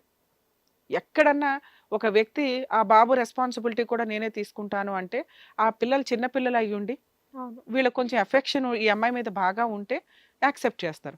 పిల్లోడే ఇంకా 5 ఏళ్ళు అయితే వాడే పెళ్లి చేసుకునేలాగా ఉన్నాడు. ఇక ఆ సందర్భంలో ఈయన పెద్ద యాక్సెప్ట్ చేసి పైగా క్యారెక్టర్లు ఎట్లా ఉందంటే ఒక అమ్మాయిని ఉంచుకున్నాడు. ఒక మ్యారీడ్ ఆవిడని ఉంచుకొని ఆవిడని వదిలించుకొని సెటిల్మెంట్లు ఇవన్నీ నడిచిన వ్యవహారం. ఫస్ట్ మ్యారేజ్ డైవర్స్ కూడా కాదు. సో అట్లాంటి క్యారెక్టర్ ఉన్న వ్యక్తి ఈవిని నమ్మకంగా బాగా చూస్తాడా అంటే డౌటే. అది తన అవసరం, తన నమ్మకం, తన ఫీలింగ్స్ కానీ లీగల్ ప్రొసీడింగ్స్లో రేపొద్దుట నువ్వు పో అవతలకి అంటే కూడా ఈవిడ పెద్ద స్ట్రాంగ్ పాయింట్స్ ఉండవు. మ్యారేజ్ పరంగానే ఒక సెకండ్ మ్యారేజ్ హస్బెండ్తో ఏ కేసులు వేయగలదు. ఏ మ్యారేజ్ అయితే అతను రిజిస్టర్ మ్యారేజ్ చేసుకుంటాను అంటున్నాడు. ఓకే, రిజిస్టర్ మ్యారేజ్ కాకపోయినా గుళ్ళో చేసుకున్న వీళ్ళిద్దరూ భార్యాభర్తలే. కొడుకు యాక్సెప్ట్ చేస్తాడా లేదా అనేది ఒక ప్రాబ్లం ఆవిడకి పెండింగ్ ఉంది. 90% పిల్లలు యాక్సెప్ట్ చేయరు. అతను ఇప్పుడు నన్ను అక్కడికి వచ్చేయమంటున్నాడు అండి, మరి నేను అక్కడికి వెళ్ళిపోతే రేపొద్దున నా కొడుకుని యాక్సెప్ట్ చేయను అంటున్నాడు, బాధ్యతలు కూడా తీసుకోను అంటున్నాడు. నాకున్న అప్పులు ఇవన్నీ ప్రజెంట్ ఇక్కడున్న సిచ్యుయేషన్స్ అన్ని మరి ఆయన రెస్పాన్సిబిలిటీ తీసుకోకపోతే ఎట్లాగా అనేది ఆవిడకి ఇంకో డౌట్. ఇలా డౌట్ ఉన్నప్పుడు పెళ్లి చేసుకోకుండా ఉండడం బెటర్. ఎందుకంటే ఈవిడ ఇప్పటిదాకా ఇంపార్టెన్స్ ఇచ్చింది ఏంటంటే క్యారెక్టర్కి. నిప్పుల్లో అన్న దిగిదిగానే క్యారెక్టర్ని వదులుకోవడానికి ఆవిడ రెడీగా ఉండదు. అలాంటి ఆవిడ ఇలా డౌట్ఫుల్గా వెళ్ళి అక్కడికి వెళ్తే మళ్ళీ ఇప్పటిదాకా 11 ఏళ్ళు సఫర్ అయ్యింది, ఇప్పుడు కంటిన్యూషన్. ఒక 5 ఏళ్ళు ఆవిడ ఊపిరి పీల్చుకున్నట్టు లెక్క. అలాంటి వ్యక్తితో ఈవిడికి సెకండ్ మ్యారేజ్కి వెళ్ళాలి అంటే ఈవిడ కండిషన్స్ ఆయన ఒప్పుకునే రేంజ్లో ఉండాలి అవసరం అయితే. అతనికి ఈవిడ మీద బాగా ప్రేమ ఉండి ఈవిడ నాకు కావాల్సిందే నా లైఫ్లో అనుకున్నప్పుడు ఖచ్చితంగా ఈవిడ కండిషన్స్ ఆయన యాక్సెప్ట్ చేయాలే తప్ప ఈవిడ సర్దుకుపోయి ఇప్పుడు పెళ్ళి అయిపోతే బాగుండు, నా ఫిజికల్ నీడ్స్కో ఇంకొకటో అనుకుంటే 11 ఏళ్ళు ఫిజికల్ నీడ్స్ 18 ఏళ్ళు 15 ఏళ్ళ నుంచి ఇప్పుడు కొత్తగా వాటి కోసం ఆవిడ అడావిడి పడాల్సిన అవసరం లేదు. మరి ఎందుకు చేసుకుంటున్నట్టు? పిల్లోడికి తండ్రి ఉంటాడు, తనకి ఒక తోడు ఉంటారు. ఫైనాన్షియల్గా ఏమన్నా అటు ఇటు అయినా కానీ అతను ఏదో బిజినెస్ చేస్తున్నాడు కాబట్టి ఇప్పుడన్నా ఒక మంచి కుటుంబం ఏర్పడుతుందేమో అని. ఆ కుటుంబం కండిషన్స్తో వెళ్తే బాగుండదు. ఆయన ఏం కండిషన్ పెడుతున్నాడు, నీ పిల్లోడు రావద్దు లేదా తీసుకొని వచ్చాయి ఇప్పుడే. వాడు యాక్సెప్ట్ చేయడు. వాడిని యాక్సెప్ట్ చేయించడానికి వీళ్ళిద్దరూ ఎప్పుడు వెళ్ళి బతులాడుకొని వాడిని బాగా చూసుకుంటూ ఉంటే షికార్లకి వీటికి వాటికి వాడు రియలైజ్ అవుతాడు పిల్లాడు. బేసిక్ పాయింట్, ఒక పిల్లోడు సైకలాజికల్గా ఇప్పటిదాకా వాళ్ళ హస్బెండ్ బాధపడ్డాడు, ఇప్పుడు ఈ పని వల్ల పిల్లోడు బాధపడతాడు. తండ్రి లేడు జీవితకాలంలో వాడికి ఎప్పుడు. ఆ 5 years 6 years తండ్రే లేడు. వాడు చేసిన కర్మ ఏంటంటే ఈవిడికి పుట్టడం. తండ్రి లేని వ్యక్తికి ఇప్పుడు తల్లి లేకుండా ఇవ్వడం అంటే ఆ వ్యక్తి సొసైటీలో రేపొద్దుట ఎలా పెరుగుతాడో మనం ఆలోచించాలి. సో ఇది కొంచెం ఈవిడ ఆలోచిస్తే బెటర్ అనేది నా ఉద్దేశం. మేడం మీతో మాట్లాడుతున్నాను, ఒకసారి వినండి. ఇప్పటిదాకా డిస్కషన్ మీకు అర్థమై ఉంటుంది. ఇప్పటిదాకా మీరు మీకోసం ఆలోచించారు, మీ క్యారెక్టర్ గొప్ప అని ప్రూవ్ చేసుకోవడానికి ఆలోచించిన వ్యక్తి ఇక నుంచి మీరు ఆలోచించాల్సింది మీ అబ్బాయి గురించి. మీ జీవితం ఎలాగో అయిపోయింది. ఇప్పుడు పిల్లోడు యాక్సెప్ట్ చేయకుండా మీరు సెకండ్ మ్యారేజ్కి వెళ్ళడం, అది ఆయన చెప్పే కండిషన్స్ తోటి మీరు ఏదో ఏదో అంటారు చూడండి, పెనం మీద నుంచి పొయ్యిలో పడినట్టే లెక్క. ఈ సజెషన్ నేనైతే ఇవ్వను. ఎప్పుడు సెకండ్ మ్యారేజ్ చేసుకోమంటానంటే మీరు అతను ఒక బాండింగ్కి వచ్చి ఒక అండర్స్టాండింగ్కి వచ్చి మీ కండిషన్స్ అతను ఒప్పుకుంటే మీరిద్దరూ కొంచెం టైం తీసుకొని పిల్లోడితో టైం స్పెండ్ చేసి వాడిని ఒప్పించుకోగలిగితేనే మీరు ఫర్దర్గా వెళ్ళండి. అది జరిగే పని కాదు మీ కేసులో. ఎందుకు అంటే మీ కండిషన్లు ఒప్పుకోవడం పక్కన పెట్టి ఆయనే రివర్స్లో కండిషన్స్ పెడుతున్నాడు. ఇది ఇలా వెళ్ళటం వల్ల మీకు వచ్చే ప్లస్లు మైనస్లు చెప్తాను వినండి. మీరు కనుక సెకండ్ మ్యారేజ్ ఓకే అక్కడ ఫైనాన్షియల్గా బాగుంటుంది, పిల్లోడిని కూడా తీసుకెళ్ళిపోతాను అంటే పిల్లోడు రాడు. పిల్లోడిని ఫోర్స్ఫుల్గా తీసుకెళ్లడం వల్ల ఎడ్యుకేషన్ కానీ 15 years పిల్లలంటే సైకలాజికల్గా పర్ఫెక్ట్ టీనేజ్ టైం అండి. మీరు తీసుకునే ప్రతి స్టెప్ వాడి జీవితం మీద నరకమే చూపిస్తుంది ఒక రకంగా. ఒక వేరే స్టేట్కి వెళ్ళిపోయి వేరే వ్యక్తితోటి సడన్గా కలిసిపోవడానికి మనమేం ఫారినర్స్ కాదు. వాళ్ళకు కూడా ప్రాబ్లమ్స్ ఏ ఉంటాయి. వాళ్ళకి ప్రతి ఒక 10 kilometers ఒక సైకాలజిస్ట్ ఉంటారు. ఇక్కడ మీరు తీసుకునే ఈ డెసిషన్ ఇప్పుడు పిల్లోడికి చాలా ఎఫెక్ట్ పడుతుందమ్మా. ఇది 1కి 100 సార్లు మీరు ఆలోచించమని నా పర్సనల్ రిక్వెస్ట్. 2, నిజంగా అతను మిమ్మల్ని చేసుకోవాలనుకుంటే అతని కండిషన్స్ పెట్టకూడదు. మీ కండిషన్స్ ఏంటో అడగాలి. మీకేం ప్రొటెక్షన్ చేయాలో చూడాలి. ఎందుకు అంటే ఆయన వదిలేశాడు లేదా అతని బిహేవియర్ బాగాలేదు, మీరు మళ్ళీ వదిలేయాలి అనుకుంటే మళ్ళీ రోడ్డు మీదకే ఉంటావు కదమ్మా. మీ ఆస్తులు ఎక్కడికి పోవమ్మా. మీరు ఇంకో పెళ్లి చేసుకోవడం వల్ల మీ ఆస్తులు పోతాయేమో అని భయపడుతున్నారు. మీ ఆస్తులు మీకు తన్నుకుంటూ వస్తాయి. చెప్పండి. నాకు ఇవ్వాల్సినవన్నీ ఊరు పెద్ద మనుషులు వెంటనే ఇప్పించారండి. సూపర్. ఎందుకంటే పిల్ల తప్పు లేదు, తల్లి చేసిన పని వల్ల ఆ పిల్ల జీవితం పోయింది. మేమందరం ఆ పిల్లకి సపోర్ట్ చేస్తాం. ఓకే అమ్మా, మీకు మీ అత్తమామల నుంచి ఫైనాన్షియల్ సెటిల్మెంట్ అయిపోయింది, ఇంకా ఆ టాపిక్ వేస్ట్. 2వది ఇతన్ని చేసుకోవాలా వద్దా అని. ఇంకొకటి మేడం గారు, నేనైతే ఫస్ట్ అతను ముందు నేను ఏ తప్పులు చేయలేదండి. అసలు ఇంకా ఆ టాపిక్ వద్దు, మన సెకండ్ టాపిక్ మాట్లాడదాం అమ్మా. అని నేను మీరు ఒక మాట నాకు చాలా బాగా అనిపించింది. ఆ, నేను తప్పు చేసిందని అయితే శ్రీకాకుళంలో ఎవరిని లవ్ చేసి మ్యారేజ్ చేసుకుంటాను మేడం గారు. అమ్మా నేను నిన్ను తప్పనలా, నేను ఆపోజిట్ గా ఉంటే ఎలా మాట్లాడతారు ఆపోజిట్ అడ్వకేట్స్ అని మాట్లాడా. అయితే బాబుని చూసారంటే మేడం గారు, మా ఆయన గారు మా బాబుని ఒక దగ్గర పెడితే కలవలాగా ఉంటారండి ఇప్పుడు. అరే నేనేమో నీకే సపోర్ట్ చేశా, నువ్వు సరిగ్గా వెళ్ళలేదేమో టాపిక్. ఇలా అనుమానించడానికి కూడా డౌట్ ఉందేమో, అది కాదు ఈ కేసు అని. అవునండి మేడం గారు. ఈ కేసు అలాంటిది కాదు, ఆ అమ్మాయి పర్ఫెక్ట్, ఒకసారి పెళ్లి చేసుకుంది కాబట్టి భర్తతోటే ప్రూవ్ చేసుకోవాలని అలాగే ఉంది. ఇలా ఎవడో లేడు ఈ రోజుల్లో. మీ అందరికి ఇటువంటి డౌట్స్ రావచ్చేమో, ఈ కేసు అలాంటిది కాదు అని చెప్పా. మీరని డబ్బు మీకు ఇప్పుడున్న ప్రాబ్లం ఏంటంటే ఈ వ్యక్తి గురించి మాట్లాడదాం. ఈ వ్యక్తిని నువ్వు పెళ్లి చేసుకోవడం మంచిదే. ఎప్పుడు మీ కండిషన్స్ అతను ఒప్పుకోవాలి. మీకు ఏదైనా ప్రొటెక్షన్ గా కొంత ప్రాపర్టీ ఏదైనా రాయాలి, మీ అబ్బాయిని ఒప్పించుకోవాలి. ఈ ఓపిక అతను లేకపోతే అతన్ని పెళ్లి చేసుకోవడం దండగమ్మా అని చెప్తున్నా. అవును మేడం గారు, అతను మంచి అతనేనండి. నేను నన్ను అంటే మా ఆయన తర్వాత అతను మంచి అతను మేడం గారు. అతను నీకు మంచి, నీ పిల్లోడికి మంచి కాదమ్మా, నువ్వు పిల్లోడి గురించి ఆలోచించాలి అని చెప్తున్నా. అవును మేడం గారు, పిల్లోడికి ఇన్ని సంవత్సరం ఏ కష్టం వచ్చినా ఏది వచ్చినా అతని దగ్గర ఉండి మెడికల్ గానీ మంచి గానీ చెడ్డ గానీ అన్ని చూసుకునేవారు మేడం గారు. బాబుకి తెలుసు. మరి చూసుకుంటే నీకు ఇప్పుడు డౌట్ ఏంటి? మీ అబ్బాయిని ఒప్పించుకోండి. మా అబ్బాయిని ఒప్పిస్తామండి. ఈ మధ్యన చిన్న బాబు చిన్న పొరపాటు చేశాడండి, కొంచెం పనికి రాకపోయినంత తిరిగాడండి. అంటే చిన్న చిన్న అంటే సిగరెట్లు కాల్చడానికి నేర్చాడండి. నేర్చడం నా గురించి అంటే ఇరుగు పొరుగులు ఉంటారు కదా కొంత చెప్పడం వాళ్ళు, అలాంటి మేము కొన్ని విషయాలు చెప్పారండి. మా అమ్మ మంచిగా బాగుందని కొంతవరకు ఒక నెల వరకు కొద్దిగా మైండ్ అది డిస్టర్బెన్స్ అయ్యిందండి. అయిన తర్వాత మళ్ళీ ఇప్పుడు శుభ్రంగా బాగానే నాతోటి ఎప్పుడులాగా స్కూల్కి వెళ్తున్నాడు, స్పోర్ట్స్ లో గేమ్ లో పాల్గొంటున్నాడు, స్కూల్ ప్రైజింగ్ చేస్తున్నాడు, అన్ని బాగున్నాయి మేడం గారు. ఇతను ఏంటంటే నేను నీకు బాబు నదలను, నాకు తెలుసు, నాకు ఒక ఫ్యామిలీ ఉంది, మీ అబ్బాయిని పట్టుకొని నువ్వు నా దగ్గరికి వచ్చి నేను చూడు అబ్బాయిని నువ్వు చూసుకో, అబ్బాయి బాధ్యత నాకు కాదు, మీ ఇద్దరిని నేను పెంచుతాను అనేసి అంటున్నారండి. ఈ చుట్టుపక్కల నేను అప్పులు చేశాను. నేను అదే కదా చెప్తున్నానమ్మా, అబ్బాయి బాధ్యత తీసుకోవాలి. నీకు ఫైనాన్షియల్ గా ప్రాబ్లమ్స్ క్లియర్ చేసినాక వెళితేనే బెటర్ అమ్మా అంటున్నాను నీతో. ఒకప్పుడు మీ అమ్మా నాన్న చేసిన తప్పు, మీ అమ్మ చేసిన తప్పు ఇప్పుడు మళ్ళీ నువ్వు చేస్తున్నావు. మీ అమ్మ ఆ రోజు ఏ స్వార్థంతో చేసింది? అరే ఈ అబ్బాయి కట్నం అడగలేదు, ఈ అబ్బాయి తక్కువ కట్నంతో వచ్చాడు, ఏదో సంబంధం ఇచ్చి చేసి పడేద్దామని మీ అమ్మ ఏ పని అయితే చేసిందో ఇప్పుడు మళ్ళీ నువ్వు అదే గొయ్య తవ్వుతున్నావమ్మా అంటున్నా. ఏంటి అతను మంచోడు, నాకు కొంచెం ఫీలింగ్ ఉందండి, నా పిల్లోడిని ఇంటికి రమ్మంటున్నాడు. బాధ్యత తీసుకోవడం వేరు, తిండి పడేయడం వేరు. నీకు తిండి అవసరంలా, నీ అప్పులు తీర్చాలి, పిల్లోడు బాధ్యత తీర్చుకోవాలి. నీకు ప్రొటెక్షన్ గా ఏదన్నా ప్రాపర్టీ క్రియేట్ చేస్తే వెళ్ళమ్మా అనేది నా బెస్ట్ సజెషను. మిగతాది మీ ఇష్టం అమ్మా, నేను ఇలాగే వెళ్ళమని మిమ్మల్ని అనట్లా. ఇలా వెళితే నీ లైఫ్ బాగుంటది, పిల్లోడి లైఫ్ బాగుంటది అని నా ఉద్దేశం. నేను అందుకే మేడం గారు, నేను ఇక్కడికి శ్రీకాకుళంలో ఇక్కడ ఉంటాను, నన్ను రిజిస్టర్ మ్యారేజ్ చేసుకోవాలి. నాకు ఉన్న ప్రాబ్లమ్స్ తీరినంత వరకు నువ్వు నాకు కరెక్ట్ అయినంత వరకు నువ్వు నాకు కరెక్ట్ నాకు తెలుసు. మా ఇంటి వాళ్ళకి మా చుట్టాలకి అందరికీ తెలియాలి. అవును, వెరీ గుడ్. అందరికీ నేను పరిచయం చేశానండి, మా మాయ వాళ్ళకి, మా చుట్టాలకి, ఇంట్లో. సరే నీ కండిషన్స్ ఆయనకి చెప్పమ్మా, ఆయన యాక్సెప్ట్ చేస్తే ఓకే అంటున్నాను కదా. మేడం గారు ఒకసారి మీరు కాల్ చేస్తారండి అతనికి కాల్ చేయాలా? ఒకసారి అతను ఏంటంటే నువ్వు అక్కడ ఉండాలి. మాట్లాడతాడా మరి? మాట్లాడతారండి. సరే అమ్మా, నెంబర్ చెప్పండి. హలో సార్, సంతోష్ గారా మాట్లాడేది? నమస్తే సార్. లావణ్య గారికి మీరంటే చాలా ఇష్టం, మిమ్మల్ని ఎలా అయినా పెళ్లి చేసుకోవాలని. నేనంటే ఇష్టం కాదు, నేనంటే లావణ్యకి ఇష్టం కాదు, ఇద్దరికి ఇష్టమే. అదే డైలాగ్ నేను కంటిన్యూ చేయబోతున్నాను, ఈలోపు మీరే చెప్పారు.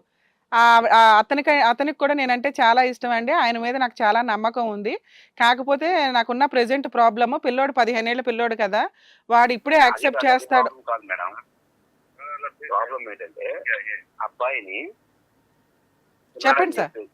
ఒక్కడని చెప్పేసి అంటే ముద్దు చేసి వేరేగా ఆవిడ పెంచింది. అవును, గారంగా పెంచారు. రెస్పాన్సిబిలిటీస్ ఎవరు పట్టించుకునే వాళ్ళు లేకపోవడం వల్ల వాడు కొంచెం రౌడీ లాగానే తయారయ్యాడు. రెస్పాన్సిబుల్ లేదు మేడం, అలాగనకండి. వాళ్ళు పిన్ని గారు లావణ్య అలా పెళ్లి, నెక్స్ట్ వాళ్ళ అమ్మగారు బాగానే పెంచారు. ఓకే. లావణ్య గారు ఎప్పుడు ఎంటర్ అయ్యారో శ్రీకాకుళంలో ఆయన హస్బెండ్ చనిపోయిన తర్వాత అప్పుడు ఈవిడ ఏం చేసిందంటే ముద్దు చేసింది. అంతవరకు అబ్బాయి బాగానే ఉన్నాడు. ఓకే. ఈవిడ ముద్దు చేసేది నైట్ ఏం కావాలంటే అది 30 కావాలంటే 30, 50 కావాలంటే 50 ఇచ్చి సిగరెట్ల అలవాటు, గంజాయి అలవాటు, ఇలాగా అంటే 14 ఇయర్స్ అన్ని కూడా అలవాటు చేయించింది. అదేలేండి. బయట కుర్రలతో తిరగడం. నెక్స్ట్ నేనేం చెప్పానంటే 9th క్లాస్ చదువుతున్నాడు, వినాయక చవితికి పంపించొద్దు, వినాయక చవితి నవరాత్రులు 9 రోజులు కూడా అక్కడ ఉండవలసిన పని లేదు, స్కూల్కి వెళ్ళని, స్కూల్ నుంచి రాని, కావాలంటే ఒక అరగంట గంట సాయంత్రం వెళ్ళని, అంతేగాని డే అండ్ నైట్ అక్కడే ఉండిపోయాడు 9 days, అంటే 11 days 9 days. ఓకే. నేను అది వద్దాను, నేను చెప్పాను ముందే. ఎందుకంటే నేను ఒక అబ్బాయిని కాబట్టి అబ్బాయి ఫ్యూచర్ ఎలా ఉంటుందో దాని బట్టి నేను చెప్పాను. నెక్స్ట్ ఇంకోటి ఏంటంటే న్యూస్ పేపర్లు వేసాడు అబ్బాయి మార్నింగ్ 4:30, 5 లేచి, అది కూడా వద్దని చెప్పాను. అది స్టార్ట్ చేస్తే చదువు 0 అయిపోద్ది అని కూడా చెప్పాను. ఎందుకంటే మార్నింగ్ 4:30 లేకపోతే 4 o'clock ఇస్తాడు, 6:30, 7 అయ్యేసరికి పేపర్లు వేసి వస్తాడు, ఇంకేం చదువుతాడు సార్ మేడం, సాయంత్రం వచ్చి పడుకుంటాడు, స్కూల్కి ఎగ్గొట్టాడు. అలాగే స్కూల్ అంటే నిద్రపోతుంది, నిద్ర లేదని ఒక పూట ఎగ్గొట్టేవాడు స్కూల్, అలాగా స్కూల్ ఎగ్గొట్టాడు. నాకు 90%, 99% నేను మేడం ఒకటే చెప్తున్నాను, లావణ్య అంటే నాకు ఇష్టం. వాళ్ళ అబ్బాయికి అలా ఆవిడ సరిగ్గా పెంచలేదు. అదేలేండి. అదే నేను చెప్తున్నాను. సరే, అదే ఆవిడ కూడా ఇప్పుడు మీ ఇద్దరిని అప్రిషియేట్ చేయాలి సార్. యాక్చువల్ గా ఆవిడ కూడా సేమ్ ఇవే డైలాగులు చెప్పింది. ఆవిడ మిస్టేక్ ఒక్క నిమిషం సార్ సంతోష్ గారు, ఆవిడ మిస్టేక్ ఆవిడ యాక్సెప్ట్ చేసింది. ప్రెసెంట్ పిల్లోడి సిచ్యుయేషన్ ఇట్లా ఉందండి, కానీ నాకు సంతోష్ అంటే ఇష్టం, ఆయన పెళ్లి చేసుకోవాలనుకుంటున్నాను. మా షోకి ఆవిడ ఫోన్ చేయడానికి కారణం ఏంటంటే యాజ్ ఏ అడ్వకేట్గా ఆవిడ లీగల్ సజెషన్ ఏం అడిగారంటే, అతన్ని పెళ్లి చేసుకోవాలంటే రెండండి, ఒకటి ఆయన పిల్లోడిని తీసుకొని నన్ను అక్కడికి వచ్చేయమంటున్నాడు, నాకు అప్పులు ఉన్నాయి ఇక్కడ, ఒకటి ఆయన అప్పులు క్లియర్ చేసి మమ్మల్ని తీసుకెళ్ళినా. ఒక్క నిమిషం సార్, ఒక్క నిమిషం వినండి సంతోష్ గారు సార్, ఒక్క నిమిషం వినండి సార్.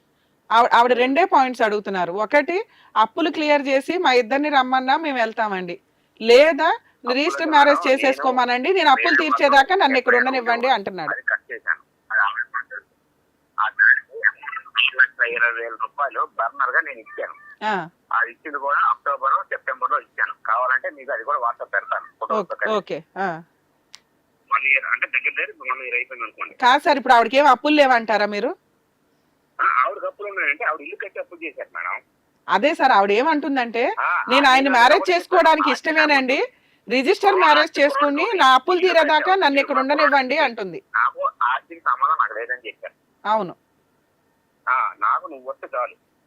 నేను ఏ ఫ్యాక్టరీ పెట్టానో, నేను నూడిల్స్ ఫ్యాక్టరీ పెట్టాను మేడం. సార్ మీరు చెప్తున్నది కరెక్టేనండి, నాకు ఇప్పుడు విషయం అర్థం అవ్వాల. నేను నూడిల్స్ ఫ్యాక్టరీ పెట్టాను. నేను పార్ట్నర్షిప్ మీద 16 లక్షలు పెట్టాను మేడం. ఓకే. బర్నింగ్ 16 లక్షలు పెడితే అందులో 10 లక్షలు లోన్ ఉంది మేడం. ఆ 10 లక్షల లోన్ ఇప్పుడు నేను తీసుకోవాలా? నెక్స్ట్ 6,20,000 ఆల్రెడీ 5 లక్షల వరకు అప్పు చేసి ఆవిడ తీర్చారు మేడం. ముందు ఎవరో నా ఎఫ్ఐఆర్. సార్ ఇప్పుడు మిమ్మల్ని తీర్చమని అడగట్లా, ఆవిడ రెండే పాయింట్లు అడుగుతుంది. కావాలంటే నేను ఎక్కడ ఉన్నానో అక్కడికి 20 కిలోమీటర్స్ 30 కిలోమీటర్స్ నీకు కావాలని ఉంచుతాను. నేను అప్పుడు ఆవిడ అప్పులు తీర్చుకోవడం ఎట్లాగా? ఆవిడ అప్పులు ఆవిడ తీర్చుకుంటానంటుంది. ఇంకో సైట్ అమ్ముకోవాలి మనం. సరే సార్, ఓకే. మీరేమంటున్నారంటే నన్ను పెళ్లి చేసుకోవాలనుకుంటే ఆవిడ అన్ని అప్పు ఏది లేదు. నాకు తెలిసి ఆల్రెడీ 40,000, 50,000 ఆల్రెడీ పే అయిపోయింది. ఇంకో 50,000 ఉంటది 1 lakh లో. ఓకే, 50,000 పంచాయతీ ఇప్పుడు ఇదంతా. నెలకి 4,200 ఆల్రెడీ 2-3 సార్లు కూడా నేనే కట్టాను. ఇప్పుడు మాత్రం నేను కట్టలేకపోతున్నాను. ఒక 50,000 కదా సార్, మరి అదేదో క్లియర్ అయిపోతే అప్పులు తీరిపోతాయి కదా ఆవిడకి. నేను 50,000 కాదు మేడం, ఇప్పుడు రూపాయి కూడా ఇవ్వలేను మేడం. ఓకే. 10 lakhs కి దగ్గర నెల వచ్చేసరికి 25,000. సరే సార్, నేను అనేది అదే, ఆ అప్పు తీర్చుకునేదాకా ఆగండి అంటున్నా. ఆవిడ అప్పు తీర్చుకునేదాకా ఆగండి. 5 lakhs కి నేను చీటీలు కడుతున్నాను, దగ్గర 30,000. మిమ్మల్ని కట్టమని అనట్లేదు సార్, మీకు 2 ఆప్షన్స్. ఒకటి మీరు కడితే మీరు అన్నట్లుగా ఇద్దరు ఇప్పుడే వచ్చేస్తారు, లేదా ఆవిడ అప్పు కట్టుకునేదాకా ఆగండి అంటుంది ఆవిడ. ఆగుతారు. ఓకే సార్, ఆవిడకి అదే ఇన్ఫార్మ్ చేస్తాము. థ్యాంక్ యూ అండి. ఉండండి, నేను నెలలోనో వారం రోజుల్లో ఒకసారి లేదా 15 రోజులకు ఒకసారి ఇలాగా నేను 3 times 4 times తిరుగుతాను. లేదన్నప్పుడు నీకు అంతగా ఇది ఉన్నట్టమంటే నేను 30 కిలోమీటర్స్ నీకు ఉంచుతాను, వచ్చేది చెప్తాను. డైరెక్ట్ ఆన్సర్ చెప్పండి సార్. ఆవిడ అడుగుతున్నది నన్ను రిజిస్టర్ మ్యారేజ్ చేసుకోమనండి, నాకున్న అప్పులు ఏవైతే ఉన్నాయో అవి 1-2 months లోనూ. చేసుకుంటాను మేడం. ఒకటి మేడం, నేను రిజిస్టర్ మ్యారేజ్ చేసుకున్న తర్వాత నాకు టార్చర్ పెట్టకూడదు. హలో కట్ అయింది. యాక్చువల్గా అతను అదే చెప్పుకుంటూ వెళ్తున్నారు ఎక్స్ప్లెనేషన్. ఆవిడతో మాట్లాడు. లావణ్య గారు, ఇప్పుడు ఆయన ఏమంటున్నారంటే మీకున్నదే 50,000 అప్పులు, ఆ అప్పులు తీర్చుకొని మీరు ఆ తర్వాత పెళ్లి చేసుకుంటామంటే ఆయన వెయిట్ చేస్తారట. ఆయన అయితే అప్పులు తీర్చరు. మీ అబ్బాయి మీరు ఇమీడియట్గా అక్కడికి వచ్చేస్తేనే పెళ్లి చేసుకుంటారు. దీన్ని బట్టి మీరు ఆలోచించుకోండి అమ్మ. సో ఈ కేసు మనం ఆలోచిస్తే అండి క్లియర్గా అర్థమవుతుంది. ఒకప్పుడు వాళ్ళ అమ్మ చేసిన మిస్టేకు, ఇప్పుడు ఈవిడ స్వార్థంతో చేస్తున్నట్టు లెక్క. ఏ రకంగా? అతను చాలా స్ట్రాంగ్గా మాట్లాడుతున్నాడు. ఆల్రెడీ ఒక ఆవిడతో టార్చర్ పడి ఉన్నాడు కాబట్టి చాలా తెలివిగా ఉన్నాడు అతను. ఈవిడ అవసరం కోసం మాట్లాడుతున్న విధానం. పిల్లోడి మీద ఎలిగేషన్స్ వేశాడు. ఆ విషయం పిల్లోడు వింటే అసలు వాడు ఇంకా యాక్సెప్ట్ కూడా చేయరు వీళ్ళని. 2, అమ్మ ఇప్పుడు అతను నచ్చాడు కాబట్టి ఇంకొక మ్యారేజ్ చేసుకుంటాను అని ఏదైతే అంటుందో, తిప్పి కొడితే 50,000కి సంబంధించి టాపిక్ ఇదంతా. ఈవిడ అప్పులు అని చెప్తుంది. అతన్ని పెళ్లి చేసుకోవాలనుకుంటే అప్పులు క్లియర్ చేసుకొని వెళ్ళాలి. అప్పుల కోసం నేను ఇక్కడ ఉంటానండి అనటం జరిగే పని కాదు.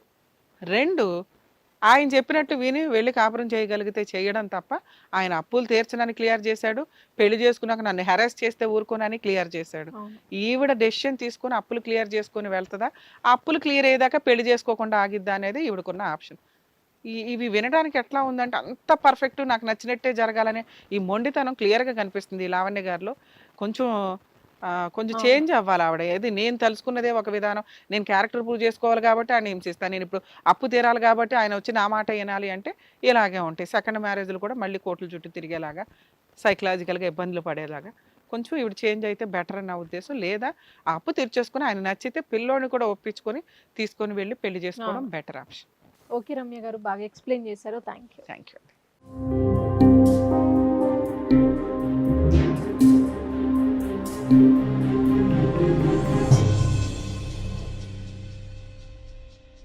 సమస్య లేని ఇల్లు ఉండదు, పరిష్కారం లేని సమస్య ఉండదు. బంధాలు గొప్పవి, బాధలు చిన్నవి. మీ సమస్యని మేము పరిష్కరిస్తాం. రండి మాట్లాడుకుందాం.